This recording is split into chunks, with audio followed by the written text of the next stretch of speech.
Wrestling POV content may not be suitable to some audiences. Your discretion is advised. Wrestling POV content may not be suitable to some audiences. Your discretion is advised. Wrestling POV's content may not be suitable to modern audiences. Your discretion is advised. Wrestling POV's content may not be suitable to modern audiences. Your discretion is advised. Wrestling POV's content may not be suitable to some audiences. Your discretion is advised. Wrestling POV's content may not be suitable to some audiences. Your discretion is advised.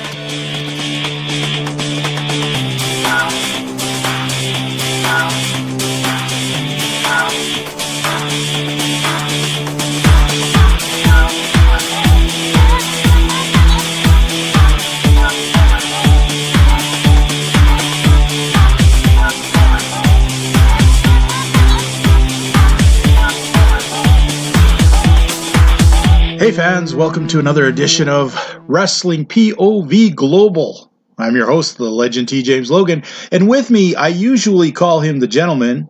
This week I'm going to call him former, now deposed, points leader of the POV points game. Now, Elio Canella, sorry folks. Elio, you know what? I couldn't help but notice that in the last couple weeks, you and Miguel Cole have been fighting, and all of a sudden you're no longer the points game champion since you and Miguel have been fighting. And now I accused you both of collusion last time. Now you guys aren't fighting, and you're no longer even in the top three. So I'm just going to say I rest my case. Yes, in 2019, I can't believe I'm involved in a feud with a puppet. And well, you know what? Go ahead. And he's been texting me pictures of him giving me the finger and pictures of and sending me his crap. Now, normally I would tell him to stop sending me his crap, but actually, I'm going to encourage that because next week, my phone bill is coming in, and he's going to be the first puppet to pay my cell phone bill. Wow. And Monopoly money does not count, so that won't work. Well, I'm going to have... And you can't send any Cole's notes because they'll bounce. Oh my. Well, all I can say is I wish I could feel sorry for you, but all I'm going to say is bad things happen to cheaters. That's all I'm going to say. Not going to say anymore. Not going to say anymore. Elio, now that you know you're the deposed champion, yes. And you've come back crashing to reality, welcome back to the show. Thank you. It's good to now, be back. I want to point out something. You know, it is still minus 30 out here in, that's 30 degrees Celsius. Wow. Not sure what that is Fahrenheit. Still minus 30 out here. Minus 30. Wow. We have been under an extreme cold warning for the last 3 days, saying it could go down to minus 40 here. And I have been sick for the last 2 days, so much so I had to go home from work today. They had me there for like 5 minutes and sent me home because I was so sick. Oh, wow. And yet, I dragged myself out of bed before my fans, for you, Elio, for the guys at the main show. I dragged myself out of sickness, and here I am, a battered, sick, but not beaten legend. Well done. Hopefully we won't get any more messages from the president. That's right, President. I did not say anything overtly horrible this time. There were no derogatory comments. Yeah, at least not direct. Anyways, let's go on. Moving on to today's show. Let's look at the rumblings going on in the world of indie wrestling. This is what you've tuned in for, fans. You've tuned in for the news and for the updates all across the indie world. All the stuff that's not WWE. Mm-hmm. Well, let's say we cheat a little. We do WWE NXT UK. Wow, that's a lot of titles. We got to figure out a way to shorten that. My tongue gets... Why don't we just do NXT UK? That's how we just shorten it NXT UK. That sounds good enough to me. All right. So, fans, we're going to start off with our news. Not a heck of a lot of news going out there, but in today's rumblings, let's start off with ROH. Mm-hmm. One thing I've been told about a major match being signed for the 17th anniversary show coming up. Your friend and mine, Kenny King, going to fight Marty Scurll. I'm taking Marty Scurll in that match. I kind of thought you would. And in actual real news here, let's look at it. In the Women of Honor champion, Mayu Iwatani, is going to make her first title defense in Japan against Japanese expert in submissions, a lady named Konami. So this is going to be a really interesting match. This will be the first time the Women of Honor's title has been defended in Japan. Interesting stuff. Wow. See, there's one thing that confuses me. I think we talked about this on another show about the women in Japan. See, if that's totally separate, where do all these Japanese women wrestlers fit in then? If that's completely separate from NJPW and all that. Well, you've got to also understand NJPW, or New Japan Pro Wrestling, is not the only Japanese wrestling company featuring males in Japan. Right. It's the biggest, but there's All Japan. There's Japan. What is the other one called? Crash or something? Okay, I think there was one. I don't know if it's still on AAW. Yeah, that one has gone down. There's Frontier Zone. There's all kinds of smaller wrestlers. All right. So what there is there's a group of there's quite a few groups. None of them are affiliated with NJPW. None of them are affiliated with ROH, but there are a lot of women wrestling companies, including Stardom, that are there. Oh, okay. So all right. Women's wrestling is pretty prevalent in Japan. You just don't see it on New Japan. Right. Oh, okay. I understand. So that'll be interesting watching the Women of Honors title being defended in Japan. Yep. Could be exciting. My next bit of news goes over to MLW. Mm-hmm. Now, we're going to talk about what happened on this week's episode of MLW, but coming out of that, they have signed for the Chicago, the next big event, the Hart Foundation, taking on MJF and Richard Holiday. Oh wow! What's that called? That event? I was watching it earlier before we went on air. I never try to remember the big names of shows because they're so ridiculous and there's so many of them. Let's just say the next big show coming out of the Chicago area. March 2nd. Now, directly coming out of what we're going to talk about today, two bits of news. Rich Swann has been fined and suspended for attacking the referee after his match. Oh, yeah, I saw that. Yeah, that was a pretty rough thing there. And on the same hand, they have not been suspended, but fined Richard Holiday and MJF for attacking Teddy Hart. Oh. So there's a fines there. Okay. And, of course, this is something we talked about a little earlier. The War Games trademark has been signed over to the WWE from MLW. Mm-hmm. Undisclosed amount of money, but probably a good bit of money in the pockets of MLW. Okay. The Major League Wrestling has held the trademark for War Games for quite a few years. So this is interesting that the WWE wants to put War Games more, maybe into the main roster even, that they're willing to pay for this. Now, moving over to Impact, news coming out of Impact, Eddie Edwards signing a long-term deal. Eddie Edwards definitely, I think, is worth the money. He's one of the most exciting, credible wrestlers I think Impact has. Does Kenny come along with that deal? I do not know, but I'm probably going to say he does. For all you wondering who Kenny is, it's not Elio's favorite Kenny King. We're talking about Kenny the Kendo Stick. I'm sure you're mistaken. Kenny King is not my favorite. Although I think Elio would rather watch Kenny the Kendo Stick fight than watch Kenny King fight. British wrestler John Hendry leaving Impact. Has his last match, throwing himself on the open market. So we'll see if anyone picks him up. Mm-hmm. And that's about it for kind of the news going around. There isn't a lot of big stuff coming out, but I know you had a weird rumbling you'd heard about. There was a weird one that I saw online. Apparently, coming out of Jimmy Uso's arrest this past week, there were rumors going on that apparently him and Naomi were trying to get fired to join AEW. Again, this is another one of those rumors where that fans or whoever come up with when they hear news coming out of these companies about wrestlers in trouble or not happy. Now, what do you think? Do you think this is a credible rumor? No. It's not topical. A credible rumor. It's topical, it's timely, and I think it's full of crap. Yeah. Obviously, the WWE is still invested in Jimmy Uso. I mean, they just gave the Usos a tag team belts last week. And they're already defending it that next one. But that's for the other show. Well, I guess that falls under let's remain to be seen, but I don't think this is a rumor that's with legs. Yeah. Well, you know what? Let's start our little journey across the wrestling world. Okay. Well, let's stop in ROH country. It's time for the ROH wrap-up. Now, this week's episode started off with a multi-man match. Like a 5-man match, you'd call it? Like a 5-man... Five because I I wasn't sure of who all was in the ring. I know there was Shane Taylor, Red Titus, Luchasaurus. Who's this? You're right. It was a 6-way. I forgot Red Titus was in there. It's kind of easy to forget. What's a Luchasaurus? Luchasaurus, Chris Sabin, Flip Gordon, Kenny King, what did you call him? Red Titus. Red Titus. He's got such a ridiculous name. Every time I say it, I forget it. I want to call him something else. And Shane Taylor. Now, Shane Taylor. Thoughts coming out of this match for me? I'm impressed with Luchasaurus. I like this guy. Yeah, he was interesting. He's got that unique look with the all decked out in green. And he's definitely not a Mexican. There is no Mexican that big. Oh, He's definitely a white guy calling himself Luchasaurus.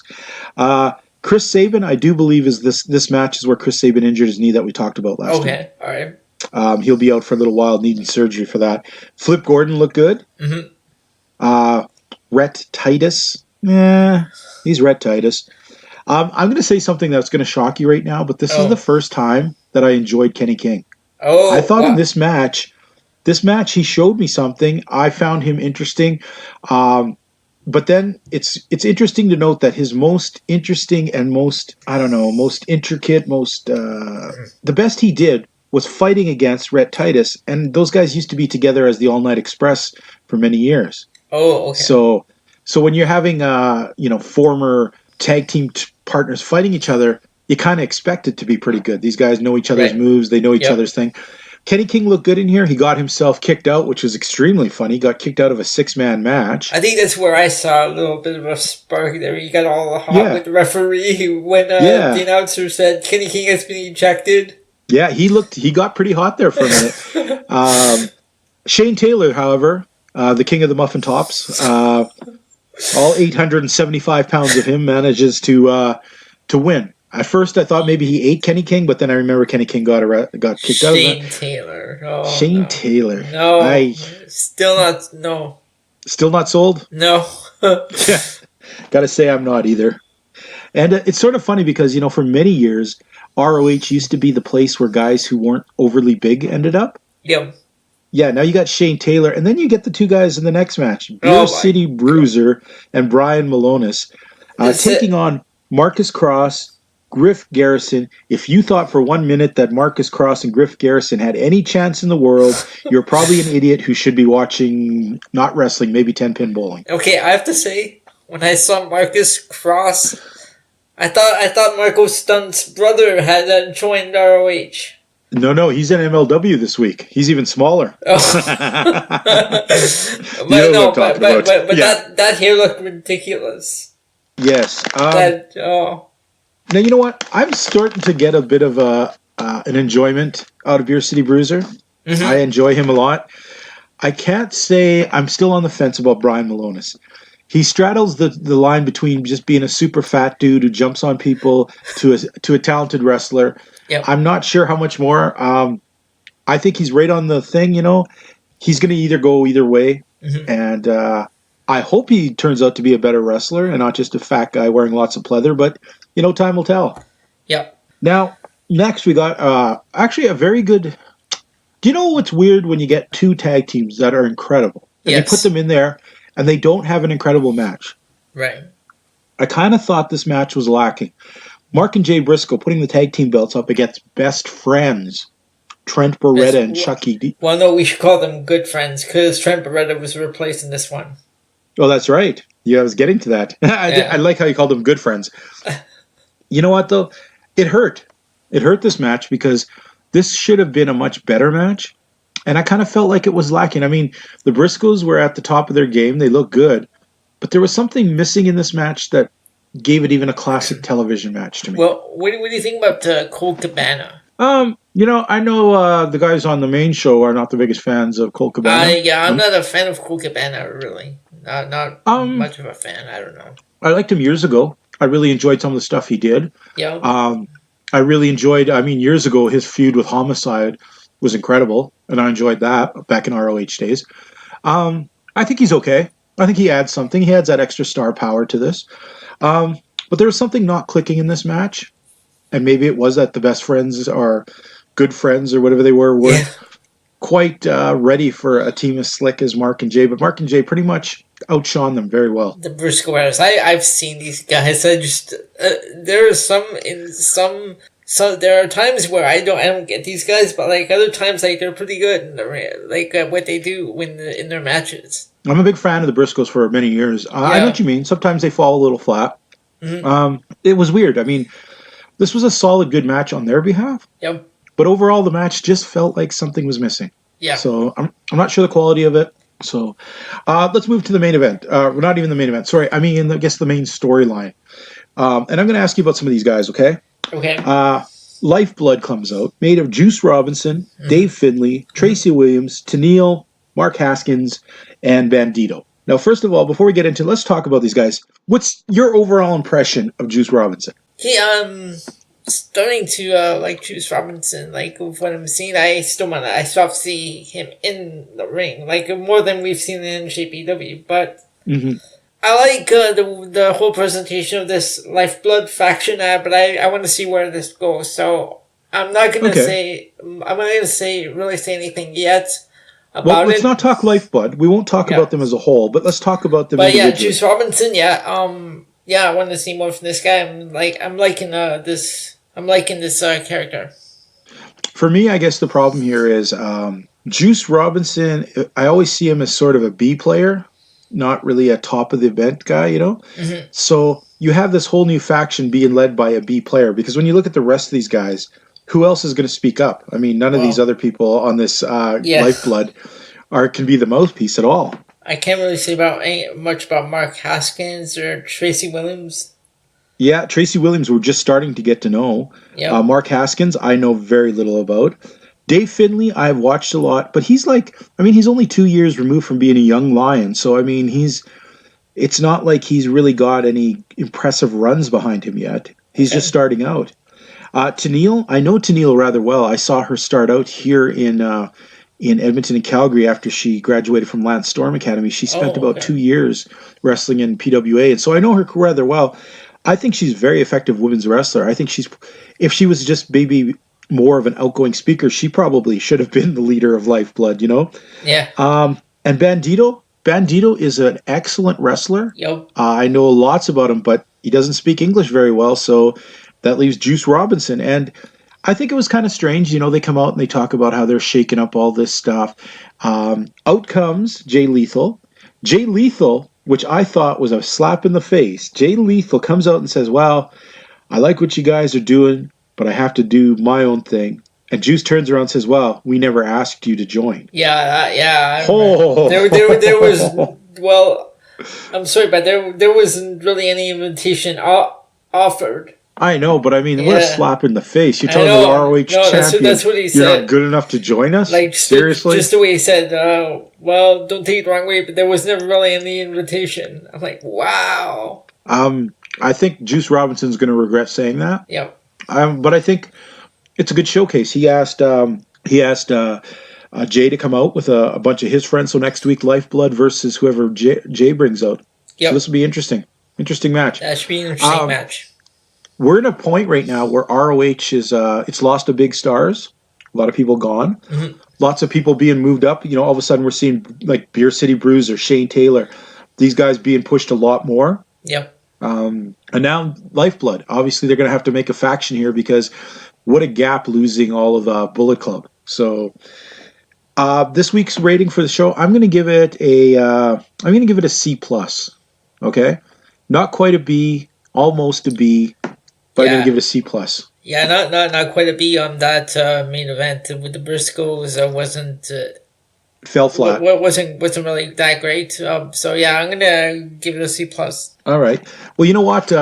No news or matches this week in New Japan. Mm-hmm. However, we stumbled across a card from Rev Pro featuring some people not only have we talked about are people that we know rather well. Yes. Let's take a look at two of the matches from Rev Pro. Two of the on matches. The weekend. Okay. Now, we're going to start off with one of my favorite guys. Wait a sec. You know what? I'm skipping Rev Pro. No. Let's stop here. I made a mistake. Before we get into Rev Pro, I want to hear about WWE NXT UK. Okay. I'm sorry, Elio. You lead us off, brother. I was getting excited. Here we go with NXT UK. So this week's show starts out with a promo by NXT UK Women's Champion Toni Storm coming out. It's for a promo, and she's interrupted by Rhea Ripley, which leads to a brawl, and this sets up next week's match at, I believe they're in Phoenix next week. Now, what did you think of this face-off? For me, I didn't like the fact that the crowd really was dead. Yep. And they acted like they weren't taking her very seriously. Yeah. I felt these girls didn't get enough respect. The crowd was kind of like dumping on them. Yeah, the crowd was awfully quiet throughout for this promo here. And I gather that this wasn't in the UK. I think this was done somewhere in the States, probably in Arizona. Yeah, I believe they said they're going to Phoenix. So that's one of the matches for next week. And in the opening match, we had Noam Dar defeating Jordan Devlin when Travis Banks ran out to distract Devlin. Banks jumps on the apron, and Devlin connects with a kick, allowing Dar to get the roll up from behind for the 3 count. Now, I am a big fan of Noam Dar. I'm glad to see him again. I know he's been out for injury for a while. Jordan Devlin, interesting fella. Yeah. He's got there's something strange about the way he looks to me. I'm not sure what it is. Right. He looks like when you see like, no, I'm not going to say this. I already got in trouble for saying Oriental last week. So be careful. I'm not going to say the old-term president stuff. could be listening. Okay, you know when you get little people? Yeah. Like the guy from Game of Thrones? Yes. Jordan Devlin has the kind of facial features of that little guy from Game of Thrones. Oh, wow. Okay. So he looks like they took a little person and stretched him. Noam Dar, love that guy. Has some really interesting wrestling. Obviously, this is going to have Devlin's is going to on-go his feud with the Kiwi Crusher with Banks. Yep. Good setup. But, Noam Dar did look a little bit off kilter this week. I stumbled across an interesting fact about Noam Dar's name. Yes. Go ahead. What is it?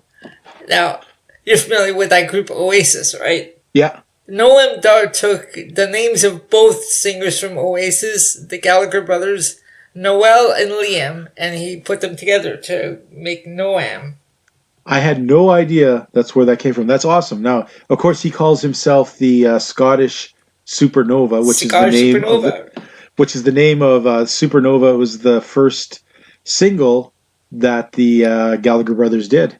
Yep, Champagne Supernova. Yep. Yeah. So, wow, he must be even a bigger Oasis fan than most people we know. So, of course, next week we have 2 matches. We have Toni Storm versus Rhea Ripley for the NXT UK Women's Championship, and Walter will take on Cassius Ohno in a battle of NXT UK versus NXT. Interesting. So NXT versus NXT should be interesting. Interesting. Walter taking on Ohno. This should be interesting. I don't give much of a chance for Cassius Ohno. I think he's going to be Cassius O-pinned. And there's something weird about Rhea Ripley. I kind of like her. Something exotic. I don't know what it is. Can't put my finger on it, but I like her. Now, do you remember when I said an interesting game would be taking a drink every time someone says Marcel Barthel?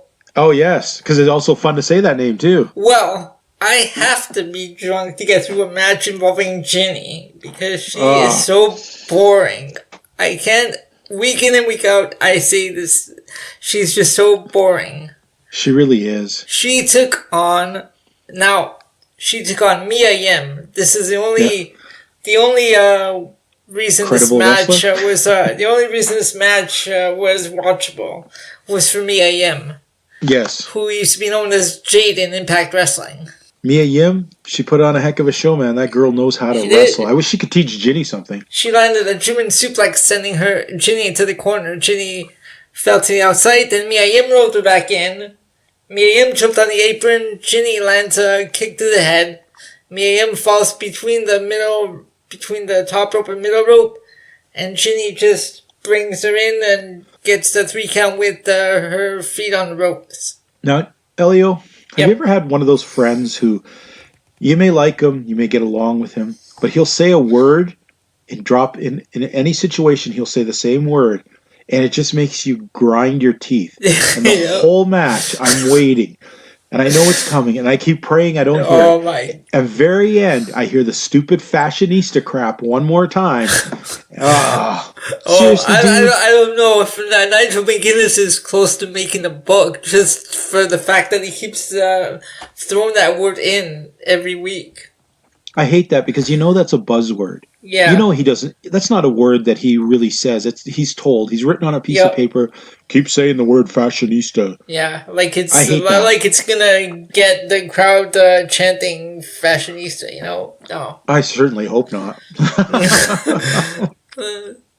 So in the main event, we had NXT UK champion Pete Dunne defeating Wolfgang by submission, and of course Dunne did his usual, going after the fingers, and Wolfgang tapped out when he had his arm locked and working on the fingers. One thing I'm going to say about this match is Wolfgang has always seemed kind of scary. Yeah, and I think he kind of got unmasked in a way because he really looked terrified of Pete Dunne halfway through this match. Pete Dunne isn't even that big of a man, but Pete Dunne got mad. Wolfgang looked genuinely scared, on his knees, begging.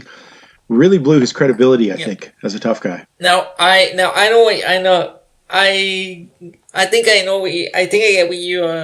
what you were saying when you said you weren't a fan of Pete Dunne, because I took another look at him and like his whole mannerisms. I just don't get it. That whole stance, the fist in the cheek, the championship belt hanging from his mouth. It's, for me, sometimes he seems a lot more style than substance. Yeah. So I get what you're saying, yeah. And if he doesn't have that break the finger thing, there's not a lot in his arsenal that's exciting. But I think he really unmasked Wolfgang here, which I think is sad because Wolfgang is a guy that I don't think they should have unmasked him so soon. I don't think he should have looked like that, but I can't look at Wolfgang as a tough guy now after what I saw. And I see... Now I see how to spell Gallus, Gallus, which I'm still not sure what that means, but I'm not sure either. They keep calling themselves that. If there's any fans out there that could educate us what Gallus means, by all means, send it to us. We've just started watching WWE NXT UK. Said that in one breath. We've just meant to start watching them, so we have no clue what Gallus really means. Hey, if you guys know, tell us. So overall, this was not the best show. It was an okay show. The Mia Yim Ginny was watchable just for Mia Yim because I'm a fan. And that's pretty much it. I'm going to have to give this one a C. You know what? I'm going to agree with you very much. This one was a C to me too. It would have been worse had it not been for Mia Yim. Mm-hmm. I thought the crowd shit all over Toni Storm and Rhea Ripley, which wasn't cool. And again, Ginny with the nails down the arm. Yeah. That's going in the book, maybe. Well, we'll talk about that after. But, yes. Ginny might be going in the book the way she's going. Oh, no. So, yeah, I'm going to give it a C this week. Okay. Now, I know I jumped the shark there a minute ago, and I don't want to apologize for jumping on you there, but I want to go over to Rev Pro. We're still in England. We're looking at two matches this there was a whole card going on, but we're going to look at two matches in particular because they involve some guys me and you talk about quite a bit. Yep. The first match had El Phantasmo defeating MJF. Give me your thoughts on this one. I can't tell you how much I like Phantasmo. Okay, yes. When the Undertaker does his old school, I'm not going to call what Phantasmo does old school because Undertaker just walks across from one side of the ring. Phantasmo walks the entire perimeter. Yes. And every time he does it, I'm like, wow. I'm just sitting there watching. I'm like, I can see myself walking along around the ring with him. It was just such a great match that he had with MJF. And the comedic spots at the beginning when they both had their shoulders to the mat and they bridged up and they were doing everything in sync. Yeah. You know what? MJF, what a dick this guy is. His character's such a dick. Seriously, it's not hard to hate MJF. He really makes you hate him. I had only seen this guy in pictures of this guy. I had never seen him before, but after seeing him at the All In pay-per-view, I'm like, okay, interesting guy. Well, I gotta tell you though, everyone who knows me, and has listened to the show, and we ever talked about El Phantasmo. Mm-hmm. He's from Vancouver, British Columbia. Mm-hmm. I've seen him wrestle many times, and I'm glad to see him on a bigger stage. Yep. Fighting a whole bunch of new wrestlers. Western Canada, unfortunately, can be a bit of a dead zone for wrestling. A lot of people don't come in here. Mm-hmm. There are some great wrestlers, but they're sort of trapped in this bubble of Western Canada. Seeing El Phantasmo out there, this guy deserves to be on a world stage. He does a lot of great things. He has a lot of interesting, unique moves. And look at the energy he brings to the crowd. I mean, the crowd loves this guy. Yeah. So he gets the pin here, defeating MJF. Great match. Next, this one. Talk about a cool match. Pac, who we used to know as Neville, defending his Rev Pro title against Will Ospreay. And they gave this match 30 minutes even. And it ended in a draw. And it ended in a draw. What a great match. I mean, these guys matched each other move for move. How many times did each of them huck them into some devastating move and the other guy just cartwheeled out? And I forget who it was, if it was Neville or Ospreay, that one of them spiked the other with like a DDT off the rope, off the top rope. Canadian Destroyer roll up. Yeah, it was awesome. I wish this match had more of a conclusive ending. Having the Australian tag team, I can't remember what they're called, come out and interfere, and then they get chased off by another team. Oh yeah, then Pac and Ospreay teamed up to take those guys out, and then go back after each other. Yep, just the way it should be. Great match. But I think this sets up for a rematch. I'm hoping. Pac is looking really good. Neville has really obviously stayed working out in the gym. He looks in great shape. And Will Ospreay, how this guy isn't dead, the way he does some of his maneuvers is amazing. Yeah. Well, you know what? Let's skip back from across the pond. We'll get back into some North American wrestling. Okay. But for now, let's take a break. Before we take a break, when we get back from the break, I'm going to discuss last week's poll, which I didn't do in Rumblings this week. I thought we'd do it over on this side. Okay. We're going to take a quick break, guys, and when we get back, we'll talk some poll, we'll talk some Impact, and some MLW. All right? Sounds See good. you guys on the flip side. Hey, this is your Olympic hero, Kurt Angle. Listen to the Wrestling POV podcast. Oh, it's true. It's damn true. Hey, fans, we are back. You know what? That was a good little break, Elio. But this week, I decided not to read the poll during Rumblings because there was lots of comments about it. Why don't you tell us what that poll was? Yes, so this week's poll asked, should NJPW be affiliated with AEW? Now, before you tell us those numbers, I want to know what you think. Should NJPW be affiliated with AEW? I'm gonna say that I think it would make for some interesting matches and storylines. So yeah, I'm gonna say yes. They should be affiliated with AEW. Okay, I'm gonna say no. Just for the simple fact is, New Japan Pro Wrestling is trying to get a foothold of any kind within the U.S. So I think, while they're at this point where a lot of Americans know Japanese wrestlers from New Japan, I think it gives them more bang for your buck if they come in with their own shows and their guys, and these people aren't diluted by wrestling in other companies around the world. Well, what do the fans say, Elio? Let's see. What do the fans say? Okay, cool. Well, what I meant was, what is the poll numbers? Oh, I'm sorry. Here, you know what? I'm looking at the numbers right now. They're in front of me. Apparently, 65% of the people are saying, yes, AEW and New Japan should do something together. 35% saying no. But you know what? I'm going to read a few comments here from some of the fans, okay? Todd Lucy writes, AEW needs to stand alone. Wow. The more they spread out their talent, the more watered down the wrestlers will be overexposed. Exactly what I said.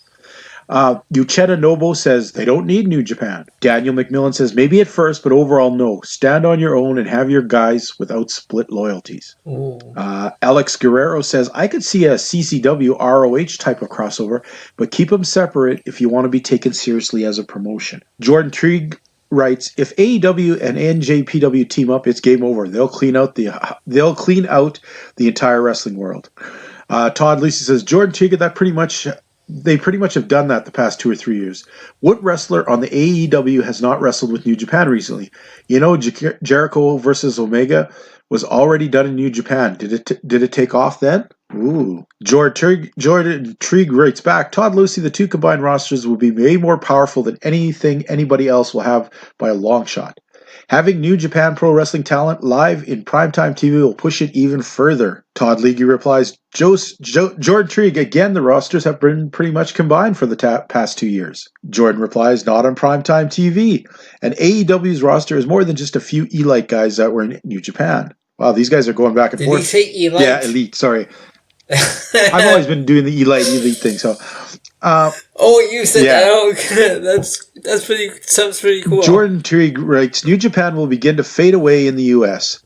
Kenny, Bucks, Kenny and the Bucks, etc. So you know what this is? He says they had the American interest built, Bullet Club, etc. It will be huge in Japan, but just wait and see what happens here. It's sad but true. So you know what? The fans are divided because there is that fact of a lot of the guys who were the initial guys who signed on to AEW were in New Japan for the longest time. So I think some of the fans make a good point. If you have New Japan guys coming over too often, it dilutes both the products. So are we gonna get AEW Chris Jericho or New Japan Chris Jericho with the face paint? Who knows? Maybe we'll get Chris Jericho of WWE. We'll get it from WCW Chris Jericho of 1999, huh? The conspiracy theorist? The one who comes out with a list and reads Dean Malenko's 1,001 moves.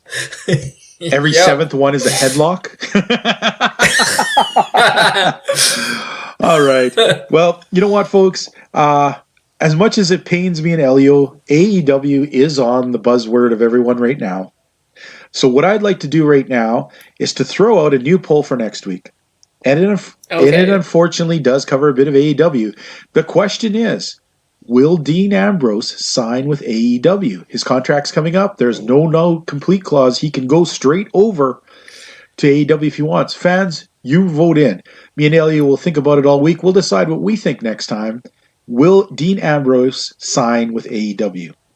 Now, he did lose again on Raw this week. Now, you know what? We've had some high-class, C-rated, C-plus rated shows so far. Let's even go deeper in the toilet and let's see what Impact's about this week. Okay, so this was, I believe this was a first Impact pay-per-view, if you want to call it, of 2019. This was Uncaged. Uncaged, oh my. No, actually, before we go on, I said last week that there was an extreme death match. I was mistaken that it's an extreme dream match with RVD and Sabu against the Lucha Brothers at the next event. Extreme dream So they have match. extreme death matches. Could they have like some religious guys do an extreme life match where they baptize each other? Anyways, go on. Okay, so Uncaged opened up with this street fight for the Knockouts Championship. It was Taya Valkyrie defeating Tessa Blanchard with a double stomp foot off the top rope through a table to retain her championship. You know what? I gotta admit, I was impressed with Taya Valkyrie this week. I don't understand why Tessa Blanchard isn't the champion or why she isn't getting the push. I mean, they have her signed for another couple of years.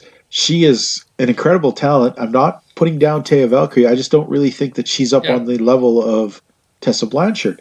But she looked great in this extreme match. She wins the championship. You would think this would be the end of the feud. Well, yeah, so what did you think of this match, though? One to open up Uncaged. Well, you know what? It was an exciting match. I saw a lot more of Taya Valkyrie than I've seen in a while. Maybe she's more suited for this kind of match because she really seemed to actually start dominating good parts of it. There were times Tessa looked like she wanted to wrestle more than she wanted to actually brawl. And maybe her inexperience in these kind of matches is what cost her in the end. And in the next match, we had Willie Mack defeating Ethan Page with the stunner. You mean all ego, Ethan Page? All ego, Ethan Page. AE. Now, you know what? I love Willie Mack for the simple reason is he looks like the wrestlers when I was a kid. You know, like the big old 70s wrestlers who look like they just get in there and punch the crap out of people. He looks like that. But he wrestles like a guy 150 pounds lighter than him. This guy is doing like moonsaults. He's doing cannonballs. I really dig Willie Mack. Willie Mack can move around the ring. I think Ethan Page is he's a good wrestler. I don't think he's given enough spotlight or enough. I think he can do a lot more than he's been given. And I think if given the chance, Ethan Page can show us a little bit more. Actually, I think he could give us a lot more. But Willie Mack, looking good this week, and Gotta say, love the Maxter. What did you think? Yeah, pretty good match this week. I'm liking Willie Mack. I laughed so hard when he went into the corner and he went up on his. He had did that thing where you're doing a headstand in the corner and. Yeah, the standing moonsault. Well, no, when he just not the standing moonsault. When he did this, in the corner, and he just stood there and did it straight up, did a handstand, and Ethan Page didn't know what to do. He was kind of like, what? Oh yes, I know what you're talking about. Yeah, I know what you're talking about. Yeah, Nigel McGuinness used to do that junk a lot, So it was hilarious. I thought it was pretty funny, especially a big guy like Willie Mack looked hilarious doing that. Pretty good match. Then we had a segment which I swear, okay. Sammy Callahan comes out to address the Rich Swann situation. The situation. It's such a situation. This is just setting up for the next match, which was Team AAA defeating Team Impact to win the World Cup. Now, what did you think? You know what? Okay, thoughts about this match for myself here. First of all, on the Team America side. Eli Drake is a really good-looking wrestler. He looks like a wrestler who could be a world champion. He looks like he has all the build, he has the looks, he has the skill. Thank you, TJ. I mean, everywhere I go, people are always saying Elio Drake. Oh boy, someone has been drinking the Kool-Aid, folks, and I think it's Elio. I know you did. I know you did. I want you to spank yourself later. Now, only my Catholic friends will know what that means. Anyways, Eddie Edwards, not digging the crazy character. He's such a better wrestler than this. Yeah, I just don't get this whole kendo stick, so Eli Drake attacked him with the kendo stick, hit him on the head, and this allowed Psycho Clown to roll Edwards up for the pin to give AAA the victory and win the World Cup. Yeah, definitely a lot of crap between Eli Drake and Eddie Edwards. And that sets up the match for next week, Eli Drake versus Eddie Edwards. Do you know sometimes you ever have what's called a brain fart where something obvious is in front of you and you don't really think about it, and then when somebody else says it, you go, oh, yeah, I guess that makes sense. For 2 weeks, it never occurred to me why he named the kendo stick Kenny, because it's a kendo stick. I just didn't even think about it until you said that just happened to me right now. I'm like, oh, why did I pick that up? You did. I didn't till you brought it up today because I just he calls it Kenny, whatever. I just didn't pick up Kenny and kendo stick, which, I guess I dig too deep and I lose all the surface. Getting back to Team America, if I have to see Fallah Ball dressed like that Fallah Ball. I'm not a fan of Fallah Ball at all. And I hate to say it, but Sammy Callahan was slightly interesting in this match just for the way he interacted with his teammates. It's too bad you can't see my camera right now because because the look on my face when you just said that now. What I don't get though is he spit in Fallah Ball's face. Did you see that? Like a great big gob in his beard. Fallah Ball didn't even wipe it off. He just kept wrestling. I'm like, that's sick. Some guys, I'm sorry, but you spit. What is it when wrestlers do that? I don't get it either, because if you spit in my face during a match, I'm going to pull your head right off your shoulders and beat your groin with it. That's one thing you don't do, spit on someone. I don't get that. Oh, that's going to leave a mark. Oh, yeah, it's going to leave a mark, all right. I don't get it either. Naito spits at his opponents all the time. Holy crap, I would take a chair and take his teeth out if he did that to me. Don't get it. Go on. Oh, wait a sec. We didn't talk about the other side. The Mexican wrestlers. What were your impressions of, say, Aerostar? Aerostar was okay. He was pretty good. I liked him a lot better than Puma King. Yeah, Puma King I didn't see much out of. Aerostar, I kind of liked his kind of glowy light up stuff, and he had some really neat moves. Was really impressed with Vikingo. Was that what they called him? Vikingo. That guy did a lot of cool moves in this match. We saw him on the first week that they were down in Mexico City. Yeah, he was really impressive during this match. I just don't get Psycho Clown. He's supposed to be the most popular wrestler right now in AAA, and I just don't get him. He seems pretty lame to me. Yeah. The mask, and the presentation. Then we have, now, I'm not sure, I don't know if you know who these guys are, but Reno Scum returns next week. Yeah, Reno Scum was some indie guys from the Vegas area. They had been on Impact a couple of years ago for a small run. Okay. They don't really stand out that much except for their names. So hopefully we can see more out of them. Hopefully they'll make a... Oh, you ready for this, Elio? Hopefully they can make a Impact. Oh, that was terrible. I'm going to beat myself now. That was terrible. You know what? You skipped... No, what are you going to talk about next on Impact? Oh, no, I was going to say backstage we see Conan furious that LAX lost their championship, and he's going to ask the Lucha Brothers for a rematch. Really? Hey, do you think this... But this time he intends on doing things his own way. Oh, which means he's going to cheat his way to get LAX on top. Okay. Seems and fair. then, of course, we had the main event, a fatal four-way for the Impact Wrestling Championship. The end came with Brian Cage delivering the Joe Claw to Killer Cross, but it was Johnny Impact who got the pin on Moose to win the match and retain the championship. Exactly.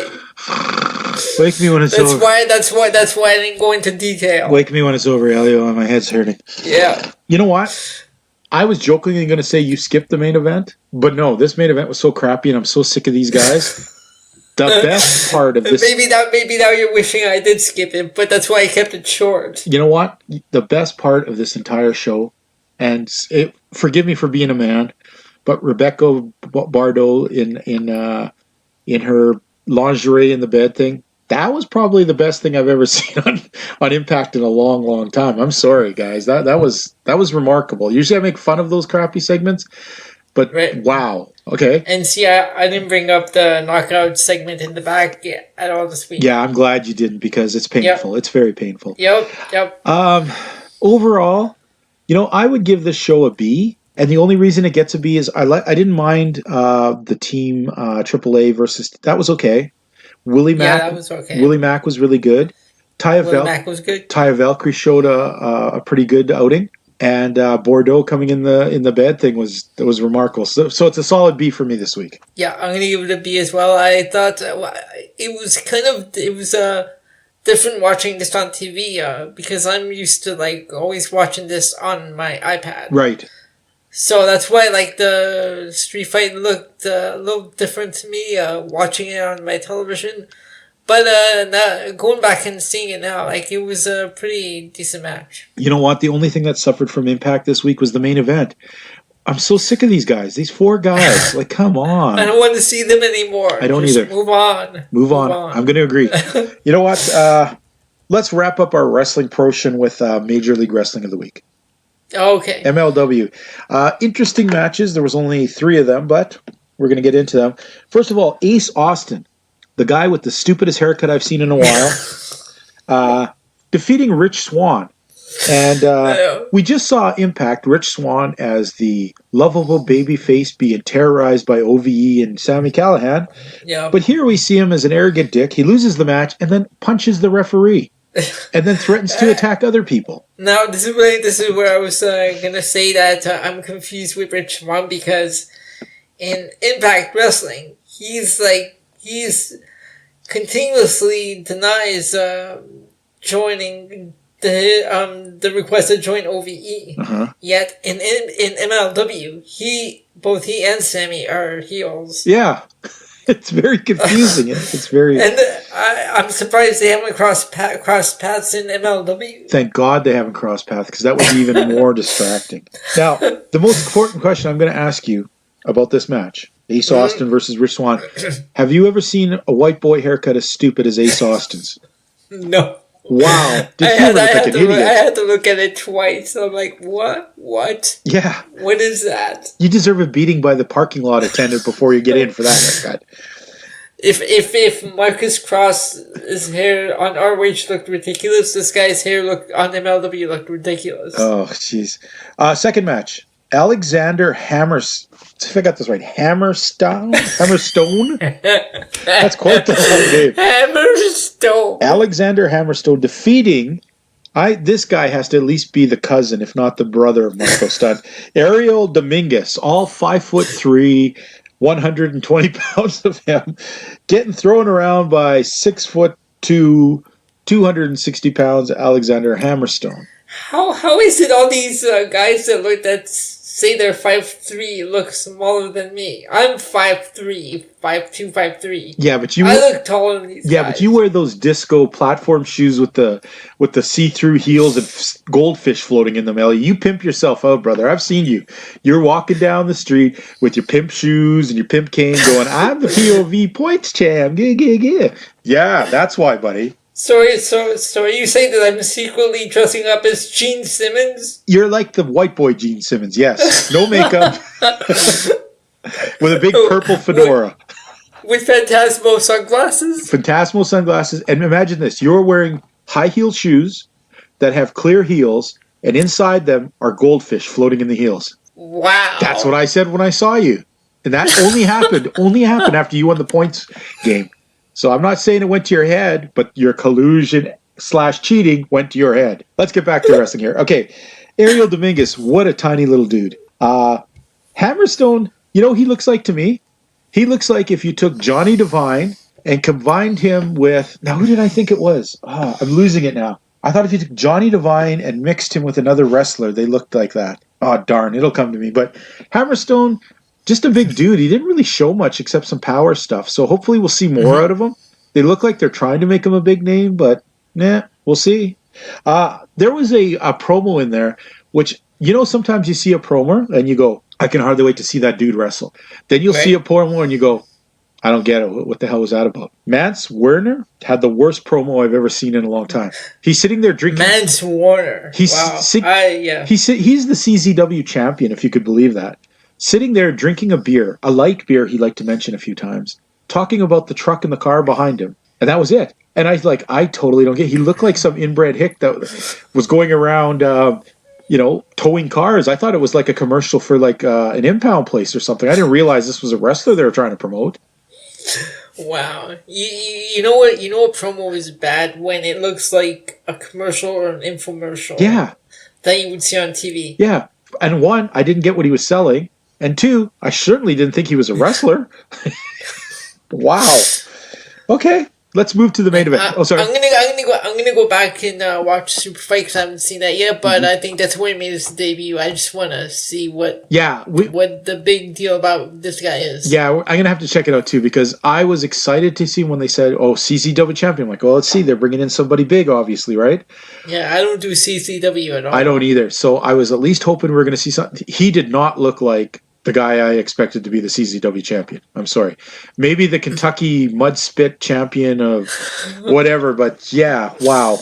Yeah. Okay. Let's move to the main event. Okay. Teddy Hart, the only guy you can see on a regular TV show who continues to use the word shit, fuck, and whatever other things he can say in the middle of matches.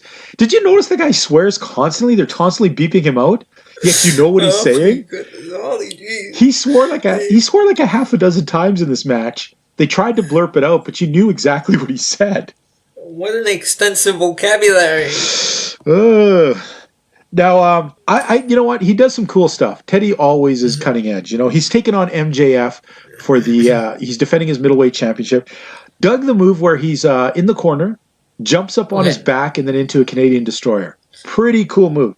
And I'd just like to throw out here, boy, the Canadian Destroyer all of a sudden is being used everywhere. Forever, nobody used that move. I was just gonna ask you, what do you think about this Canadian Destroyer being used? Like, is it being overused? I think it's kind of being overused lately. I mean, it's been in the last 2 weeks. Everyone's using it. Yeah, it's kind of taken away how special it is if everyone's going to pull it out. Yep. You know, this match was good. Like I said, Teddy swears a lot, and it's funny.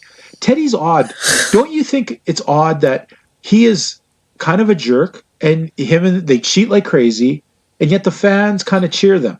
And they're kind of the good guys in a way, you know? That's another confusing thing about MLW. Like, the Hart Foundation cheat and do things like that, yet the fans cheer them. Yeah. I mean, they get every week, hey, did you see that? I didn't even mention it because I try not to watch it, but that horrible little H2 things they do in the beginning of their things where they have one of the Hart Foundation talking about cats or crap and stuff. This time they had Davey Boy Smith holding the cat. Yeah, I saw that. Now, this one was tolerable because at least Davey Boy Smith isn't a complete idiot like the other two. So he talks some interesting stuff. Teddy Hart is in his own land, and Brian Pillman is that kid who just wants to try so hard to be cool, but just falls on his face. There are some weeks where I'm like, how is Davey Boy Smith part of this family? He seems so knowledgeable. The others, the other two are just out there? Out there in their own world. Well, you know what? Next week's show, buddy, I have dug back in my archives. I have found a Teddy Hart interview that I did probably about 7 years ago. And dude, it is so insane and so Teddy Hart. We're gonna play it next week in its entirety. It's only 7 minutes, and it is 7 minutes that's going to make your head hurt when you try and think of the things he talked about. Oh, wow! Highlights to note in this interview: Teddy talks about training cats to bring him weapons to the ring, training cats to wrestle each other. How Mexican wrestlers, Mexican promotions use their wrestling connections to smuggle drugs across the border. And my question is, how would a cat suplex another cat? Dude, who knows? Who knows? And my best part is he spends 1 minute talking about him and Obama smoking drugs together at a place. What? Yes. It's a crazy interview. I played it years ago. It's under one of those infamous, I can't believe I caught something this ridiculous on tape. But yes. Wow. And Teddy never cared. Years later, I asked him about it. He's like, whatever, run whatever. Teddy really doesn't care what he says. Now, you know what? There's two things we got to discuss before we take off for the day. First of all, I want you to explain to people a little clearer because you won the championship, and I'm not great at explaining this game, but I want you to explain the POV points game because we're going to do our own coming up, and we are going to give away a $50 Amazon card to the winner. And if you win, Elio, and you cheat with Miguel and you win, we'll give it to the second place winner probably. I don't know. You just won't be eligible. Well, it's impossible because Miguel has no affiliation with this podcast. He's over on the Wrestling POV podcast. Yeah, he didn't last time either, but you won first place. So anyways, explain to I'm sure you're mistaken. Now, I would like you to explain to the fans exactly how this game works. Okay, so the way the POV points game works is when you go to the Wrestling POV podcast Facebook page, the card with all the matches is posted there. Now they have the matches, and they're between 5 and 10 points. And now they've added more ways to earn points or lose points, where you pick whether it will take place. It will be by pinfall, submission, or disqualification, I believe. And that's 3 points, whether on each end. If there's going to be a draw, you can pick a winner in the match. Do you get points for a draw? You get points for draw. If you pick draw. No, you don't get points for draw. Because right. if there's a draw, you can't pick a winner. Okay, now how about this? So as you explained as you're explaining to the fans, you invest numbers. So let's say the first match is Mark Briscoe against Jay Briscoe, and so I can wager anywhere between 0 to 10 points. Or is it 10 or 9 points? I believe. See, that's where I'm not clear on. I think the championship matches are 5 or 10. Okay. I'm not clear on that part, but so let's say I bet on this match, and this is for you fans too. We're going to explain. Say I bet 7 points that Mark is going to beat Jay. Now, if Jay wins, or if Mark wins, I get 7 points in my total. If Jay wins, I lose -7 to my total. Is that correct? Right. So, as you're playing, so go ahead. You could end up in a minus. Right. So, so fans, the best way to explain this is you start at 0 points. You go across the card. You put your wager on what number you want between. If you say you 100% think that Ronda Rousey's going to tap someone out, well, that's probably an easy given 9 points. You put 9 down. You know you get a plus 9. 3 for submission. Plus 3 for submission. There's 12 points. Let's say you picked, for some reason, you banged your head on the cement and you picked Ruby Riott to win by submission. Well, that wouldn't be a bad choice. And if you bet 9 points, you would be minus 12 points because you went with submission and Ruby Riott. So this game is really fun. It's a way for us to get more invested into these matches. So fans, I really urge you of both shows. We're going to do our first coming up on the AEW Double or Nothing. We're going to do our first points game, and me and Elio and, of course, the guys over who invented the game are going to come and join us. First prize, a $50 Amazon gift card. That's incredible. You know who can't win that? Is all of us guys here, like me, Elio, Miguel, Rick, Tony, and even Mimi. None of us can win that card. Yeah, Miguel can only help the winner cheat. Yeah, and just like he'd help Elio. So I guess if you're willing to split the prize with Miguel, you could probably try and get a hold of him. And do you know how you can get a hold of him? How do we get a hold of everybody here on any of the Wrestling POV stuff? Yes, you can get a hold of us on Facebook at Wrestling POV Podcast, on Instagram at Wrestling POV, and on Twitter at Wrestling POV1, and that account is run by that little psycho puppet. And that psycho puppet would be Rick Serrano No, wait, you meant Miguel. No, that would be Miguel Cole. Sorry, Rick, don't be mad. I thought you were a puppet. Folks, you want to drop any of us, even the guys at Global, you can drop all that information on all of those handles and Twitter things. We don't have a MySpace account anymore. Apparently that's not a thing. But you know what? Send your questions. Send your things. MySpace, never heard of it. Never heard of them. MySpace is right here in my room. Yeah, the space is in between your ears, and you're looking great, Elio. Folks, we've had a great time. I want to say thank you for all of you for tuning in. Sorry, I've been a little bit sick today. I'm not my usual peppy self. But I couldn't let down the Global fans. Couldn't let down Elio. I had to drag myself out, talk some wrestling because it's what we loved and what we do the best. I want to say good night for me, the legend T. James Logan, and a privyet to all my friends in Russia, and a good night for my good friend, the gentleman himself, Elio Canella. Elio, great talking to you again as always, bro. We'll talk to you next week, and fans, keep watching independent wrestling. There's some great stuff out there. See you in 7 days. Sounds good. See you then.